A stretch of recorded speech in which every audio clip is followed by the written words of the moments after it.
इस संसार की रचना में काल, माया और दयाल दोनों की शक्तियाँ काम कर रही हैं।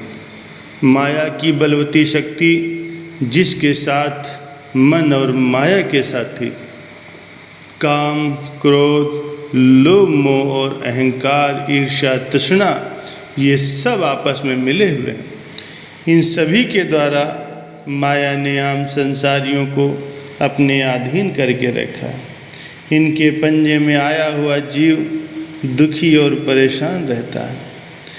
कोई भी इंसान यदि चाहे कि मैं अपने बाहुबल से, बुद्धिमानी से मन और माया पर विजय प्राप्त कर लूँगा, उन्हें अधीन कर लूँगा, तो वह ऐसा नहीं कर सकता। यदि मन माया पर विजय पाना चाहे, इनके पंजे से आज़ाद होना चाहे, तो उसे संत सद्गुरु की शरण ग्रहण करनी होगी, तभी वो इनसे आज़ाद हो सकता है। देखा गया है कि आम संसारियों का रुख माया की ओर रहता है, चाहे वे दुखी व परेशान हैं, कई चिंताओं से ग्रस्त हैं, लेकिन माया के ख्यालों को वो नहीं छोड़ते, उनसे किनारा नहीं करना चाहते, इसलिए सदा दुखी और परेशान रहते हैं। मन माया के अधीन होकर ऐसा अनमोल मानव जीवन का स्वर्णिम अवसर अपने हाथों से गंवा देते हैं। आप सभी को ज्ञात है कि रावण कितना शक्तिशाली, विद्वान और बुद्धिमान था। उसके पास कितना अस्त्र शस्त्र का बल था। इतना सब कुछ होते हुए भी वो मन के अधीन था, क्योंकि वो महापुरुषों की चरण शरण में उनकी संगत से वंचित था। इसलिए इतना शक्तिशाली होते हुए भी मन पर विजय न पा सका। उसका परिणाम क्या हुआ, ये सबको ज्ञात है।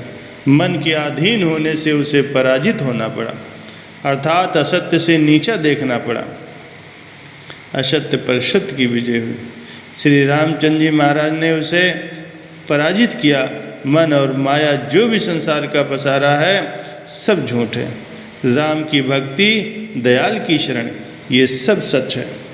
भक्ति ने माया अर्थात सत्य ने असत्य पर विजय पाई है। रावण की हार हुई, राम की जीत हुई। रावण का पतन राम के हाथों। अब ये विचार करना है कि विजय तो सत्य की हुई। वे संस्कारी और भाग्यशाली जीव हैं जो महापुरुषों की चरण शरण में आ जाते हैं, मालिक की भक्ति को अपना लेते हैं, मालिक के सच्चे नाम को हृदय में बसा लेते हैं। जिसने मालिक की भक्ति, सच्चे नाम को दिल में बसाया, उसके दिल से अहंकार ने डेरा उठा लिया और मन माया का जोर नष्ट हो गया। इसके द्वारा जीव झूठ व मन माया पर हावी हो गया। इनसे छुटकारा पाकर तथा मालिक की भक्ति को दिल में बसा करके वो सुखी हो जाता है और जीवन उसका आनंदमयी बन जाता है। अब आप स्वयं ही अनुमान लगा सकते हैं कि जीव के कितने ऊंचे भाग्य हैं जिन्हें महापुरुषों की चरण शरण मिल जाती है, भक्ति का सच्चा मार्ग मिल जाता है। ऐसे प्राणी, ऐसे संस्कार और भाग्योदय हो जाते हैं जो मन माया से बच जाते हैं। महापुरुषों की चरण शरण ग्रहण करने से सच्ची वस्तु मालिक की भक्ति मिल जाती है। यही सच्चा सुख देने वाली है और जिसे प्रत्येक व्यक्ति नहीं पा सकता। इसे केवल भाग्यशाली ही प्राप्त कर सकते हैं, चाहे वे संसार में थोड़े होते हैं। संसार में प्रत्येक वस्तु के दो पहलू होते हैं। यही कारण है कि गुरुमुख संसार में थोड़े होते हैं, लेकिन भक्ति और सच्चे नाम की कमाई से सुखी और आनंदमंद रहते हैं। आप अपने दिल में अनुभव कर सकते हैं कि मन और माया की लपेटे में आया हुआ सारा संसार दुखी और परेशान है। दुखों से छुटकारा पाने का कोई मार्ग नहीं मिल पाता। उनके लिए सब कुछ संसार है। माया की इस रचना में उन्हें कोई भी आश्रय नहीं मिलता। जीवन को इसी में वो ख़त्म कर देते हैं। चाहे यह जीवन अनमोल और आनंदमय है, इसके बदले में क्या क्या प्राप्त किया जा सकता है, परंतु उनके ऐसे सौभाग्य कहाँ हैं, क्योंकि उन्हें महापुरुषों की सुसंगत उपलब्ध नहीं होती, जिससे वे अनमोल जीवन से अनमोल दात प्राप्त कर सके। आप सभी गुरुमुखों के ऊंचे भाग्य हैं जिसका अनुमान नहीं लगाया जा सकता। प्रत्येक को ऐसा अवसर, ऐसा संयोग नहीं मिलता जिसे पाकर जीवन को कृतार्थ और सफल बनाया जा सके। भक्ति का रंग चढ़ाकर भगवान से मिल सकें। विरली विरली रूहों को ऐसा अवसर मिलता है जो माया को तुच्छ समझते हैं। ये कोई साधारण बात नहीं है।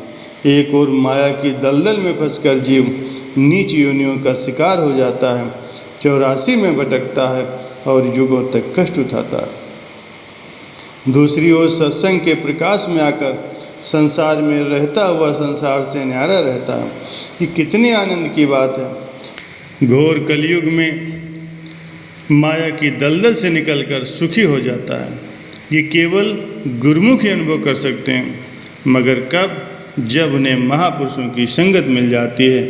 महापुरुषों का कथन है, कबीर वैरी शबल है, जीव एक रिप पाँच, अपने अपने स्वाद को सभी नचा में नाच। जीव स्वयं निर्बल है, मन शत्रु और बलवान है, क्योंकि उसके साथ काम क्रोध लोभ मोह और अहंकार उसके साथी हैं। जीव के शत्रु हैं। इनके द्वारा सारी दुनिया को उन्होंने अपने अधीन कर रखा है। अपने इन रसों और विषय इंद्रियों के द्वारा सबको नाच नचा रहे हैं। इनके पंजे से छूटना कठिन ही नहीं बल्कि असंभव है। जिन सौभाग्यशाली गुरुमुखों को महापुरुषों की संगत मिल जाती है, उन्हें इनसे आज़ाद होने का मार्ग मिल जाता है। महापुरुषों की सहायता से उन साधनों पर आचरण करके इन शत्रुओं से आज़ाद हो जाते हैं।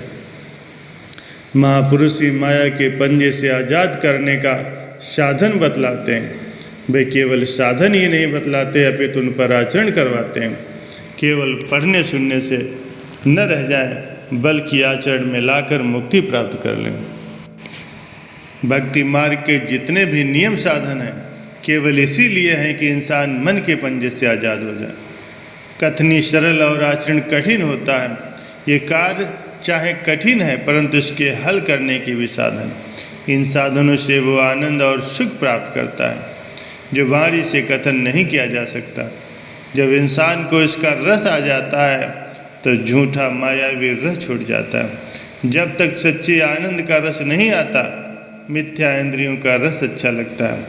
विषयों के तुच्छ रसों के लिए जीव जन्मों जन्म तक नीच योनियों का शिकार रहता है और दुख उठाता है। महापुरुषों को जीव की ऐसी दशा पर अत्यंत खेद होता है। कुदरत की तरफ से काफ़ी यत्न और याचना करने के बाद 84 लाख योनियों के बाद ऐसा मानव तन मिलता है। इसे ऐसे माया के धोखे में गंवा देना तो नादानी है। जीव की ऐसी दशा अफसोस के योग्य है। ऐसा अवसर हाथ से निकल गया तो फिर मिलना कठिन है। महापुरुष बार बार चेतावनी देते हैं कि सौभाग्यशाली जीवों को संयोग से महापुरुषों की संगत मिल गई है। ऐसा स्वर्णिम अवसर हाथ आ गया है। वे भक्ति के साधनों को अपनाकर मन और माया को अधीन कर सकते हैं। उनके पंजे से छुटकारा पा सकते हैं। उनके पंजे से मुक्त होना ही मुक्ति का साधन है। मन और माया के पंजे से आज़ाद हो गया। मालिक की भक्ति और सच्चे नाम को दिल में बसाकर मालिक से जा मिला और मुक्ति को प्राप्त कर लिया। शरीर के इन तुच्छ सुखों के लिए इंसान को युगों तक दुख उठाना पड़ता है। अब कुदरत की ओर से ऐसा संयोग मिल गया है कि आप सभी को भक्ति के साधन प्राप्त हो गए हैं। अब आप कभी भी प्रमाद न करें। पल पल में सांस सांस में समय की कीमत को जानें। इन नियमों इन साधनों को अपनाकर जीवन का पूरा पूरा लाभ उठाएं और अपने लक्ष्य को प्राप्त करें।